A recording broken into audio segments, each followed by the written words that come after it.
This is Awesome St. John, Jason, the original Red Ranger. You are watching the Morphin Network.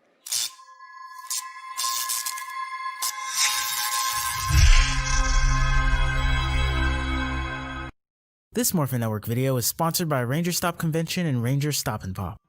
Have you ever wanted to see all your favorite Power Rangers together in one epic convention? Go to Ranger Stop! Ranger Stop and Pop. March 5th to the 7th, 2021. Atlanta, Georgia.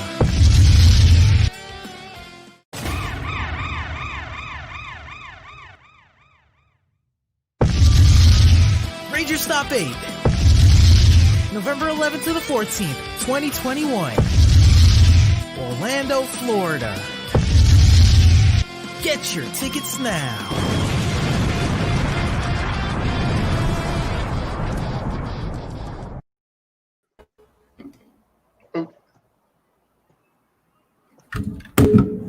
Well, friend. Well. Did you enjoy reading your summer reading list? Well, friend, it's been a ride. Thank you, Kamen Rider 01, for introducing me to the realm of Kamen Rider and getting me hooked on the show. But all things must come to an end, and we must start a new season. So, welcome everybody to Rider Time Podcast. I am your host, Time Rider Zero, and with me today is the legendary warrior Psycho Fox. As a new legend begins, starting at Chapter 1. I am Leo, aka Psycho Fox, aka Kamen Rider Compton Knight. So, yeah, and for the first time, we are actually doing our Rider Time Podcast on both Facebook and for our YouTube audience. So hi to both Facebook and YouTube guys. We are glad to do this now. If you're wondering, well, did you guys review Kamen Rider 01? Yes. So yes, I'm going to try to export every episode that we've done of Kamen Rider 01 so the YouTube audience, y'all can watch it. It'll be in the archives of YouTube at some point. And by some point, I probably mean next week. and of course, on a separate channel, we're going to do reviews of the first 20 seasons of a Heisei Kamen Rider because I gotta wind the clocks back. I'm gonna have to watch every season of Kamen Rider from the Heisei era. I'm only halfway through Kuga, bro. I'm at to sit here. I'm not wrong. I love Kamen Rider now, but I gotta sit here and watch every other season of Kamen Rider. At some point, if I don't, I'm gonna be really upset. I better have like some asteroid hit the alleyway in my house, near my house, and I see a henshin belt, or I'm gonna be very disappointed, and I become the new Kamen Rider after this. With that being said, guys, it is Kamen Rider Saber time. Well, for what it's worth, Kamen Rider Agito is definitely more fun than Kamen Rider Kuga, and Kamen Rider Saber falls onto the 50th anniversary of Kamen Rider, so expect a very special announcement at the end of the stream. So we start off the season with narration. A creepy narration. Well, the narration itself isn't creepy. The narrator is kind of creepy. Okay, he's not creepy. He looks like an anime character. It's as if they took what's that dude's name? Ahsoka from Hunter x Hunter and the teacher from Soul Eater and mashed them together. Did you forget how creepy Hisoka is? But anyways, so he narrates. He narrates that there is a book that and everything that we've ever known, all creation, all invention, science, art, literature, exploration, everything came from a single book. And then there were two warring factions that fought over this book, one of which being a group of knights who were sent down by a holy blade in order to protect this book. and in that calamity, all the chapters of this book were scattered. Right. And so then we see a flashback of what appears to be a bunch of this one purple knight that I swear I thought I saw him in Ryu Soldier, and his homies laying waste to a city. And you see this little boy holding on to Rose from Titanic. I mean, some random little girl saying, "Don't let me go, Jack! I won't! No!" And then she gets sucked into a book that later disappears. Chekhov's gun. And so then Korag, Wolzard, Guy Sorg, Caliber. What's the difference?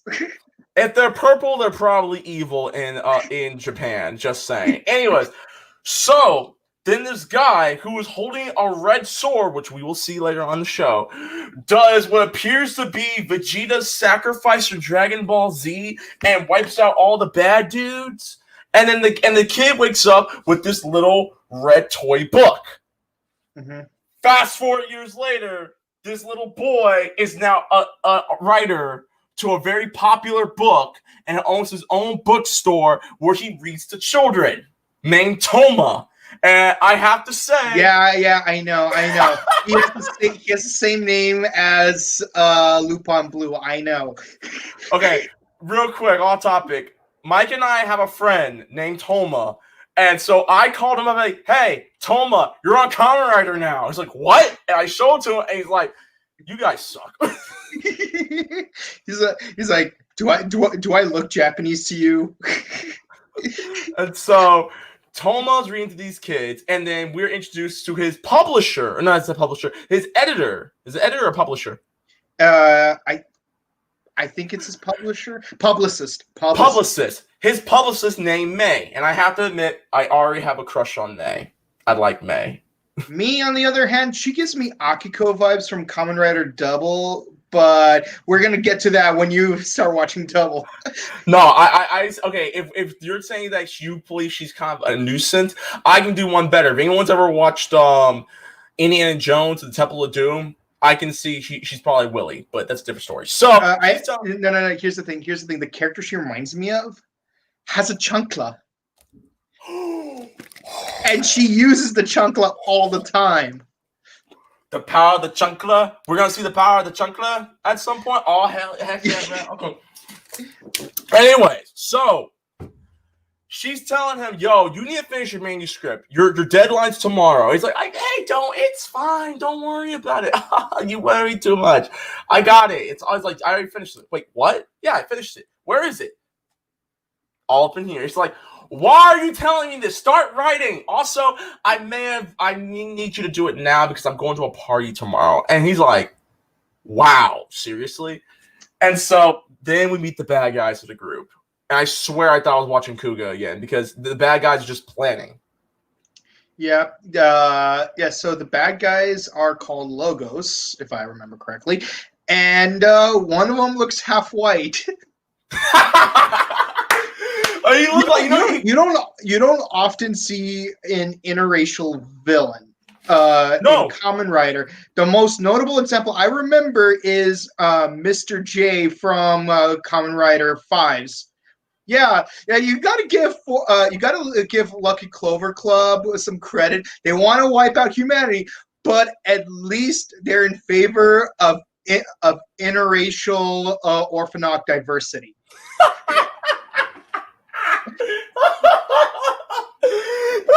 So, Purple Man, or Purple, I don't know what his name is. We'll call him Purple Rain for right now because we don't know the guy's actual name. Caliber? I like Purple Rain Caliber. Purple Rain Caliber gives a homie, "Hey, look, big dog, here's one of these blank books. Do what you gotta do," right? So he then makes the monster of the day, which is his cup with fists. He looks like a bucket with like two hands on it, trying to pull on it. And he's like, "Hey, go mess some stuff up." He's like, "Got you, dog." So and Toma is like, her publicist, his publicist is like, "Where are we going?" Like, well, I know I gotta work on this book, but before I finish up this manuscript, I know I gotta work on this manuscript. But before I work on this manuscript, I made a promise I gotta keep. So he runs over to this one little truck stop that's like truck. Like food it looks truck. like a food truck. Yeah, I'm pretty sure it has some bomb food, bro. So.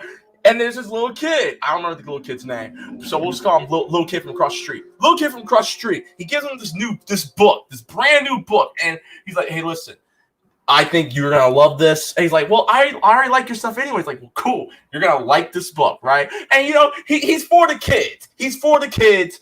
And even earlier on, he was playing with a bunch of kids at his bookstore where they're pretending to be the 40 Thieves from Arabian Nights. Yes. And it's like, remember the magic words, open sesame.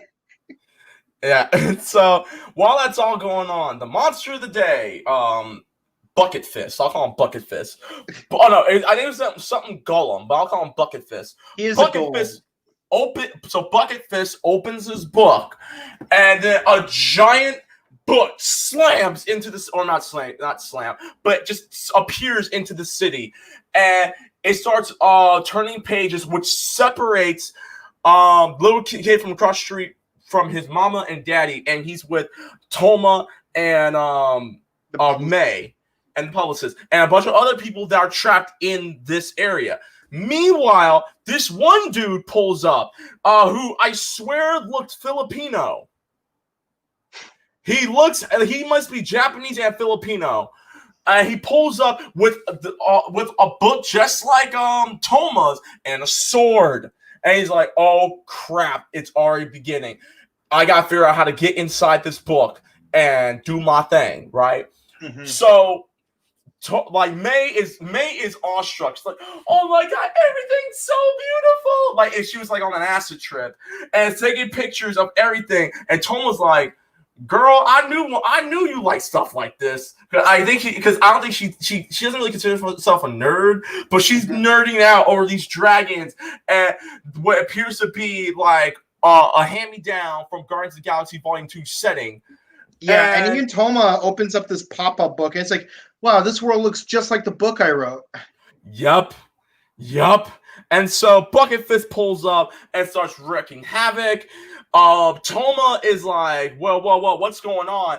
And Bucket Fist takes his air-breathing dragon, and he's in the foreground, and he starts breathing all the stuff in, and all of a sudden, suddenly, Toma has a Vietnam flashback. Jack, don't let me go! I love you, Rose. I'll never... No, Jack, Rose! Same thing happens because May almost gets sucked in, but because Toma is an older kid now, he kicks the fire hydrant. All the water from the fire hydrant goes into this air-sucking dragon who's sucking all the air out, and he just disappears. He gets the kid to safety, and it's like my mommy and daddy, I'm scared. I'm like, look, boy, listen, you're gonna be all right, I promise. Oh, forgot to mention the other Chekhov's gun. Toma is a protagonist like Aruto, where Aruto's always talking about his dreams and stuff like that. Toma is always talking about keeping promises, never break a promise. Chekhov's gun. So because he's gonna have to break one at one point. So he's like, I promise you, I'm gonna get you to safety. I'm gonna get you back to your family. Okay, just remember, you're the man. Remember, you're a man in here. You gotta be strong for your mama. Okay. It's like, okay, Toma. Toma goes to try to fight the monster. He tries to go full card race and fights the monster and gets his butt handed to. And so. And then he makes the exact same speech. He was like, I never break my promises, blah, blah, blah. And Bucket Fist is like, man, screw this. And shoots a piece of the building and it falls on Toma. And then the Filipino Japanese dude, who's probably Filipino and Japanese combined, comes in and he's pulling out his sword, right? Next thing you know, flames start to come out where Toma was at, and everything starts to go away from him. Toma is holding.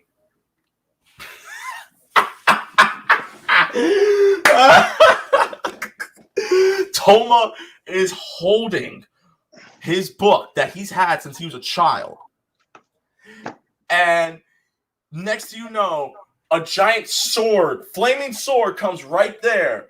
And Toma is trying to get to it. And Bucket Fist and the half Filipino, half Japanese dude's like, he can't do it. Because like he's no mortal Homo sapien man is able to hold the sword of flame or the sword of Sengeki, right? That sounds racist. Like you say you call him a Homo sapien. Aren't you also a Homo sapien? Well, he's probably from a different world, which I'm pretty sure the I know. I'm just joking. You know, it's kind of like that scene from X-Men 3 where Mystique had seen. I've come to rid the disease known as Homo sapien. And I'm over here like, Magneto, you're mutant before your mutant gene, bro. You were a Homo sapien too. So stop being racist towards your own kind. Anyways, so next thing you know, Toma's like, you know what? These second-degree burns are totally worth it. So he grabs the sword and takes it out, like Sword and Stone type of thing, right? He takes it out, and no burns. He's okay. He's fireproof now. And next thing you know, the sword becomes small, right? And also becomes Saber Driver. And I'm going to let you take it from here, Kamado. Go ahead. I mean, TRZ, go ahead. So it just crosses his mind that this is a belt, so he's gonna put it on. It's like and he makes like the obligatory first episode epic speech, and he opens up the book that he had from his dad, and the book starts reading out loud about once upon a time there was a brave dragon with a flame that could cut through anything, and then he closes it, like puts the book on his belt. And then he pulls a sword out. And what's really interesting is that unlike most other seasons of Kamen Rider, you get an actual transformation sequence where like he's like inside this library, there's flames everywhere, he pulls a sword out, it's like Henshin! And then he puts the sword back in and it becomes Kamen Rider Saber, which I still feel like he looks a little too much like Kamen Rider Double's Heat Joker form. That's either except with a little bit of Kamen Rider Wizard there, because he's got the dragon on his shoulder with a side skirt. And I'm like, oh man, this looks very fancy. And Here's a question. Dancing around with the blade. Here's a question. Is this the first season of Kamen Rider where they have a morphing sequence? Because I know in Kuga there's no morphing sequence. He just morphs into Kuga, or he's beating up on the dude. And as he's beating up the dude, his thing starts to slowly transform. They did have morphing sequences back in the Showa era, but it was very 70s. Where it's like in the background, you just got this kaleidoscopic explosion look, while the main character looks like he's like jumping up really high, and then the suit just materializes.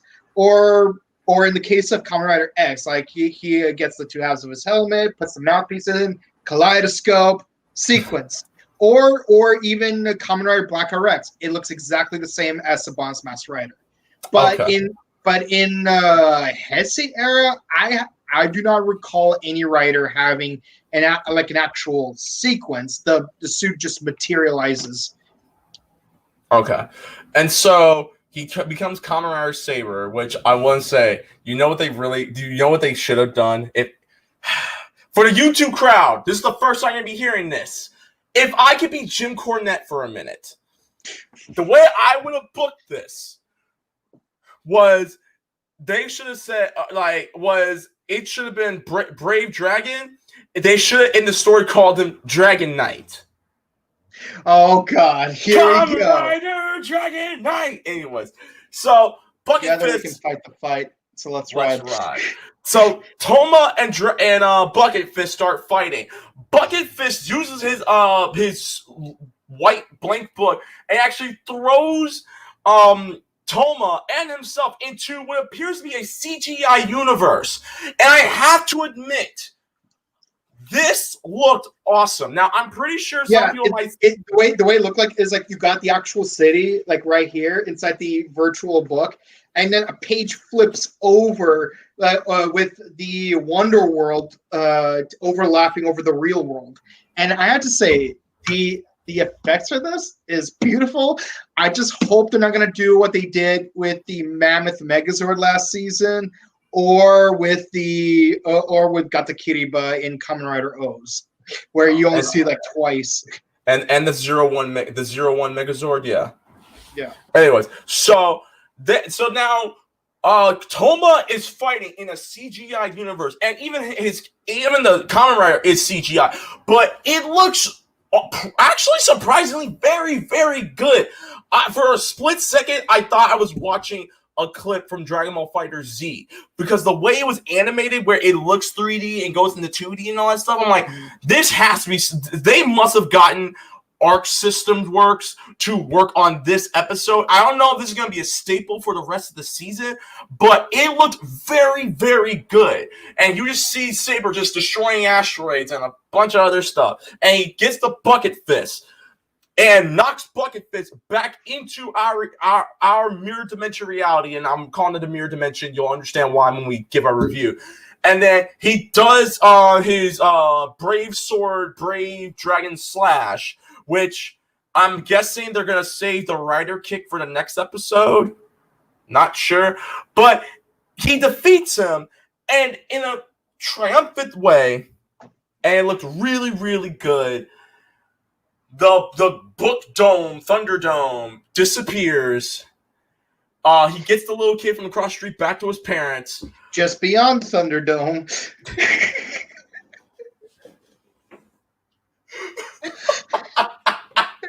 Take it from here.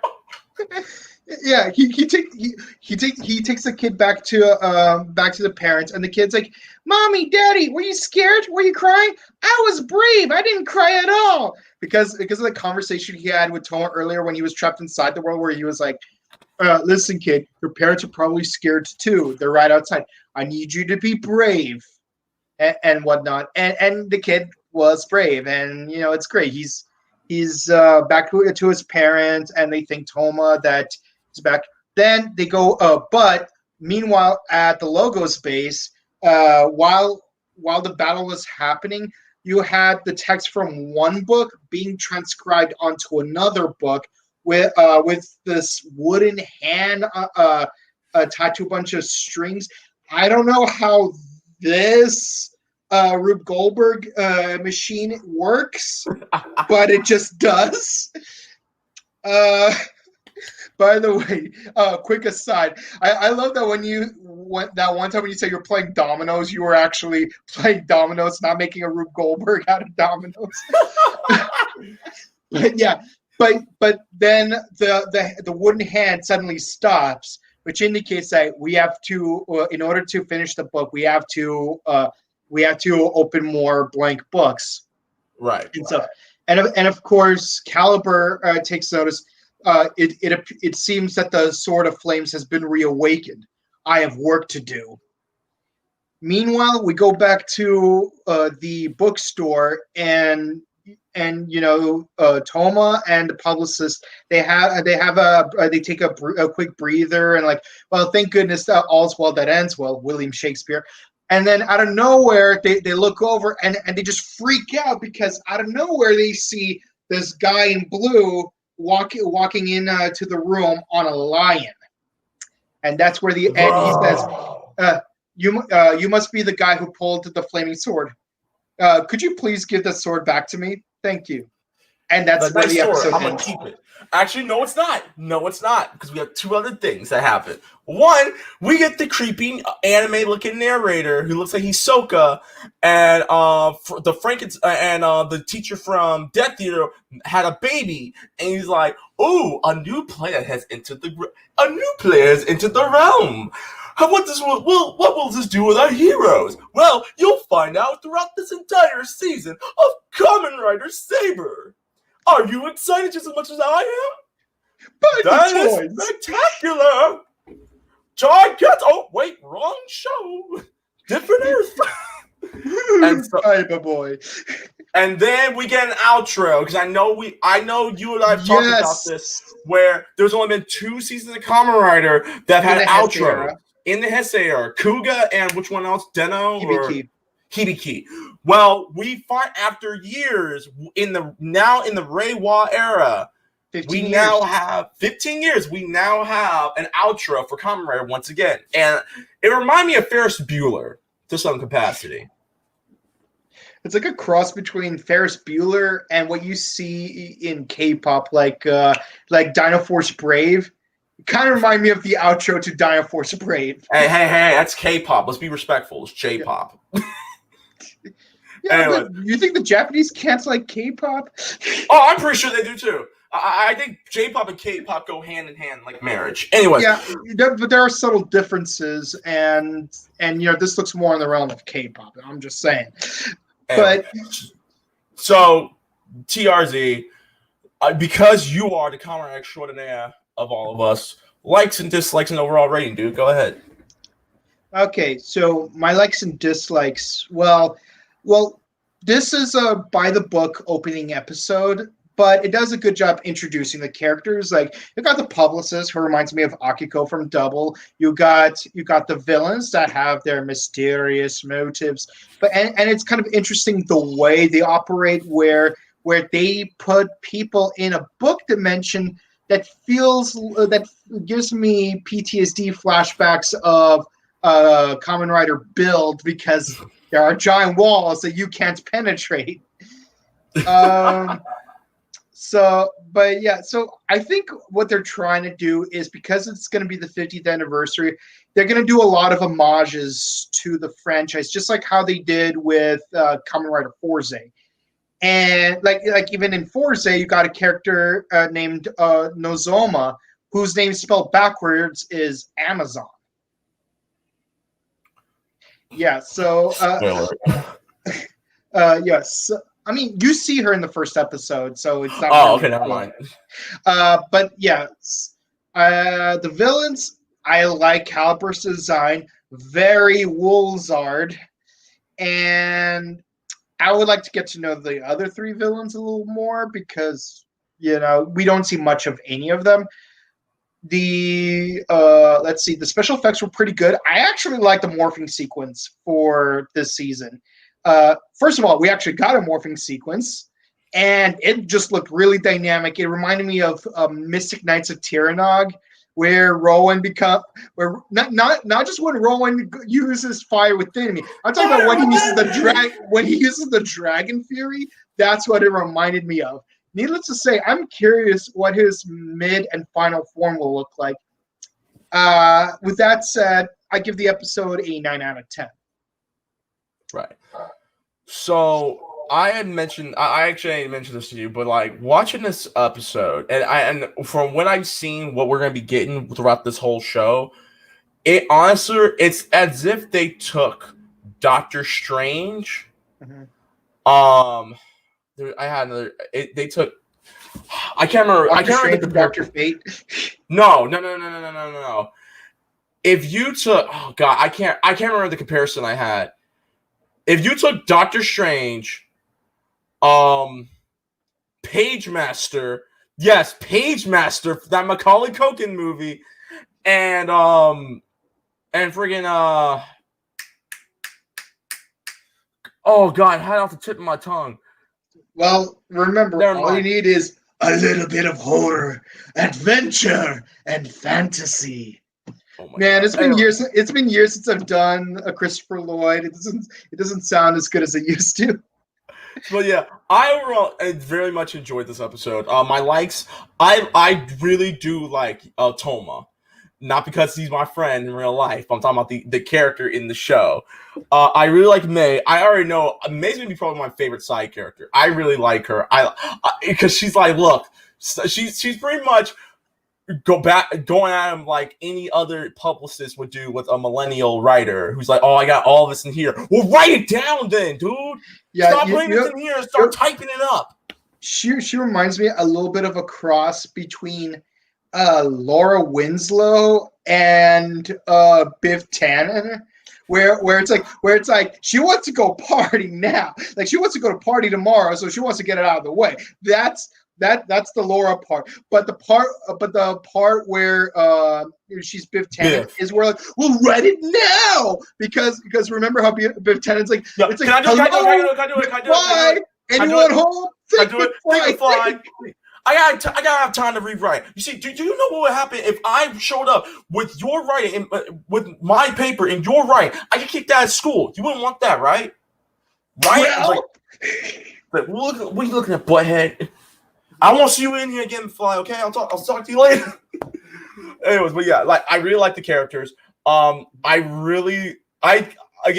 felt I kind of had some Kuga vibes with how the character, the bad guys are and stuff like that. But I take that back. I now remember what I was trying to compare. It's Doctor Strange meets Kamen Rider, because you know how Doctor Strange Doctor Strange meets Kamen Rider Dragon Knight. That's what I'm trying to make a comparison to, because they have that whole mirror dimension and stuff like that. That's what it reminded me of. I'm like, so everything goes down in this mirror dimension book, but when it's all over, it's like nothing ever happened. Mm-hmm. Okay. I can dig it. Let's go.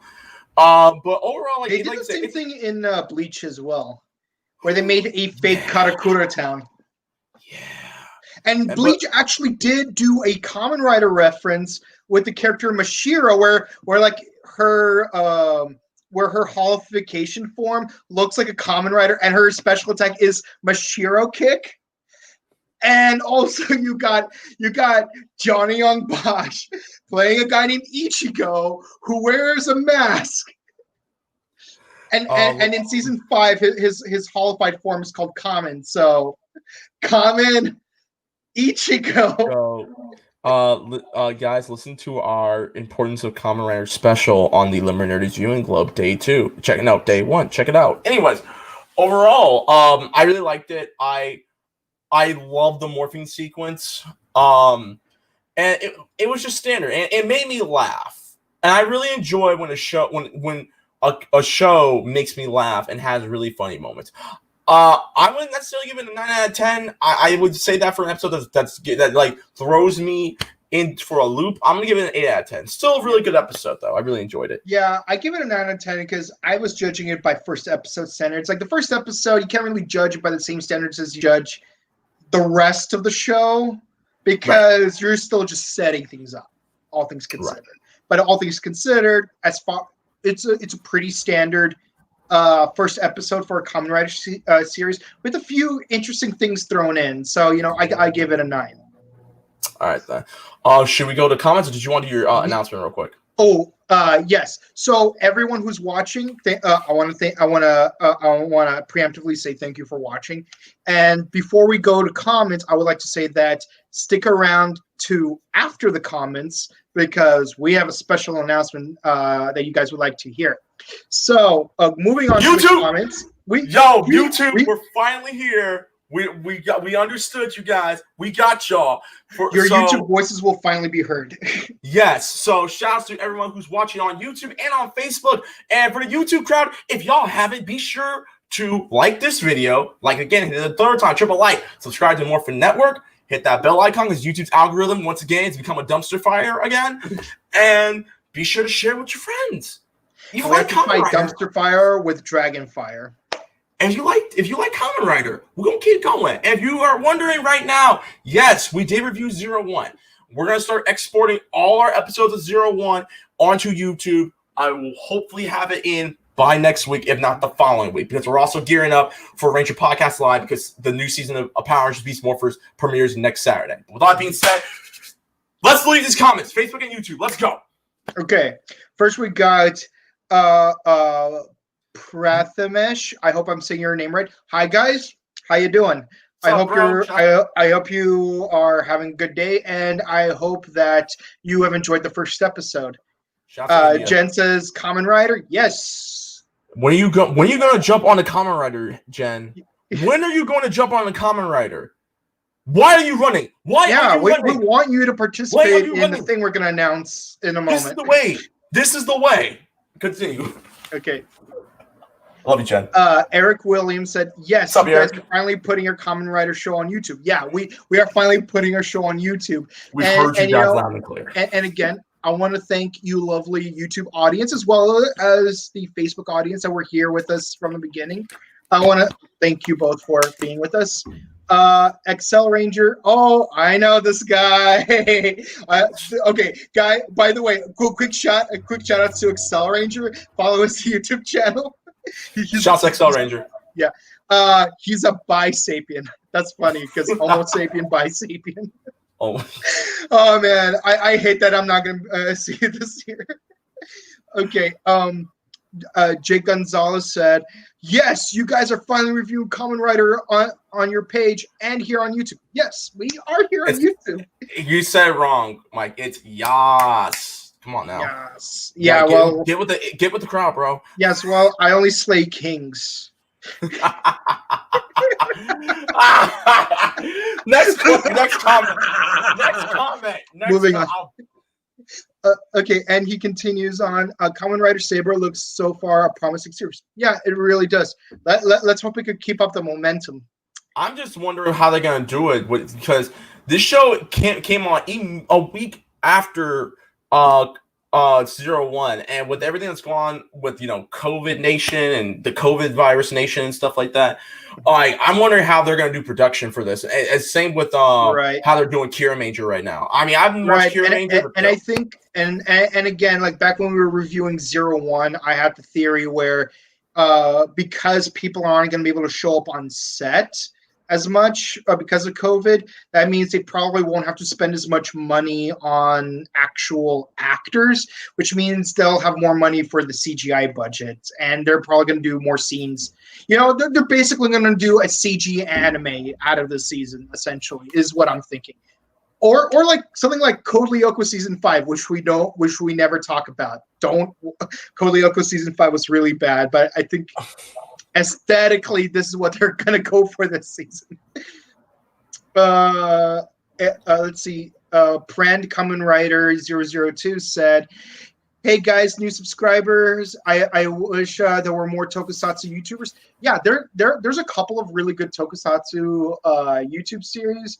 Wants to do video essays. I'm a little partial to Disney Brain. Shout out to Disney Brain. So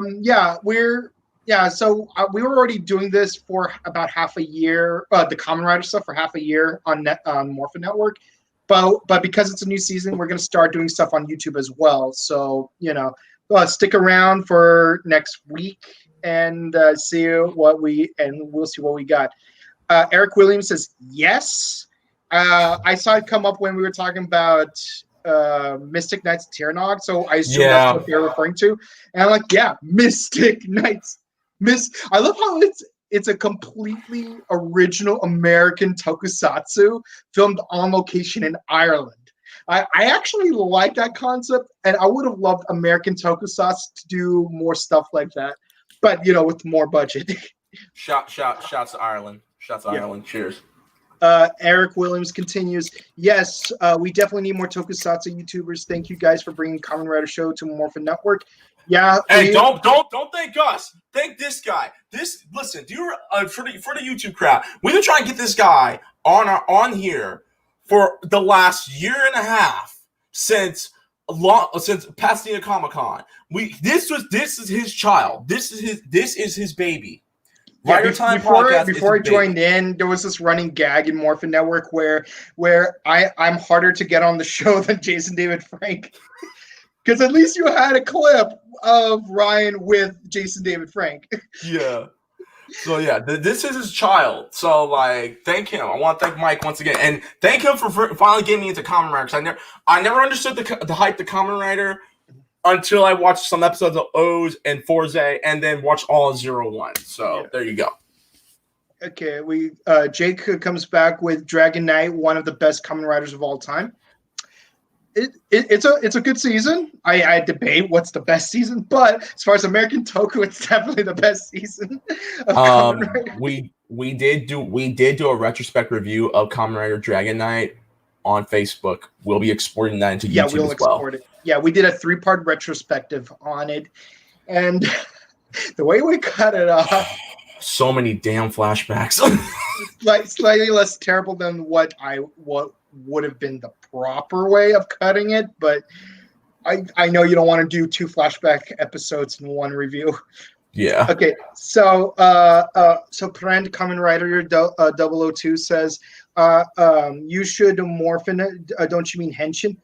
Well, our show is called Morphin Network. It's like the channel is called Morphin Network, but we are the Henshin block. So yeah. Anyway. Okay. Oh, we got more comments. Wow, we got a lot more comments. And shouts to the YouTube crowd, man. Really appreciate y'all. By the way, your thumbnail is amazing. Thank you. We would like to give a shout out to, I think his name is Cody, the guy who did the banner. Makes me feel emasculated. I'm joking. Let's see the thumbnail. Thumbnail for this podcast. Yes. Kim comes at us with, "I am loving the Seiken sword driver." Yes. I wouldn't be surprised if Kim ended up getting a full-size version of the giant sword that they have in the advertisements. Yeah. And then he's going to our friend Leerod, and he's gonna rub it in his face. Look the sword I got. Look at the sword I got. We love you, Kim. We make fun of you because we love you. Yo, so after this, I would say after you read Kamen Rider, I was gonna read Axel Ranger because he said something funny. Okay. Prent Kamen Rider 2 says,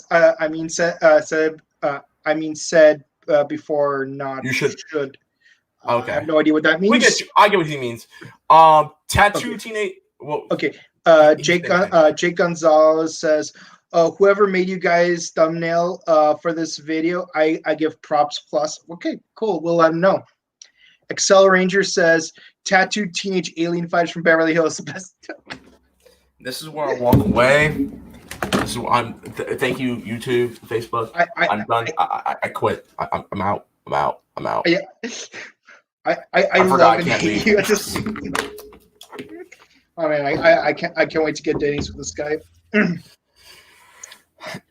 And tattoo teenage alien fighters, and our Urkel says, the person who did the thumbnail, Cody from Cody House of Geeks, at Jay Gonzalez. Well, now you know. Cody in the house. Hey, Corey in the house was the best anime. Just make your announcement. Okay. So before we do the announcement, again, one more time, we are almost at 1,000 subscribers on YouTube. So please be sure to like, follow, subscribe us on our YouTube, Facebook, Twitter, and Instagram. And of course, there's going to be a giveaway and a special project should we get 1,000 likes. Sorry, not 1,000 likes, 1,000 follows, subscribes. Different mediums. Subs on YouTube. Subs on YouTube. Yeah. So be sure to sub on YouTube if you want to have the giveaway. It's Dagger Boy got some really nice prizes. And of course, be sure to follow the two of us on our social media. You could find me, Time Rider Zero, on Twitch at twitch.tv/Boken Kabuto. That's Boken from Bokenger and Kabuto from Kamen Rider Kabuto. And you can find me on Instagram at chrono_justice_cosplay. Psycho Fox, where can they find you? You can find me trying to choke Mike for making that dang on tattooing teenage alien fighters and Animu Korean house reference. But if you're not, you can also find me on Twitter, Instagram, @reckless_Fox, YouTube, @reckless_Fox. You can find all the latest gaming content and me, gym coordinating Power Rangers on twitch.tv/recklessfox. And if you want more content, myself, Mike, and a couple of members of Morphin Network, we do our own video game podcast every week. So you can find us on soundcloud.com/StrugGleGaming. Find us on Struggle Gaming on SoundCloud, Google Podcasts, and now Spotify. SoundCloud.com/StrugGleGaming. And with all that said, we're gonna play our announcement, and there's nothing left to say. But bye, guys. See you next week. Bye, YouTube.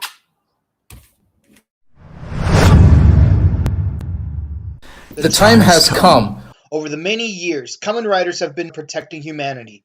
This season falls on the 50th anniversary of the franchise, In honor of this, we will be winding back the clock. Stay tuned to the end of subsequent episodes of the Rider Time Podcast, where we will highlight the history of this momentous franchise. This is the Kamen Rider 50th Anniversary File. See you all next week. Bye.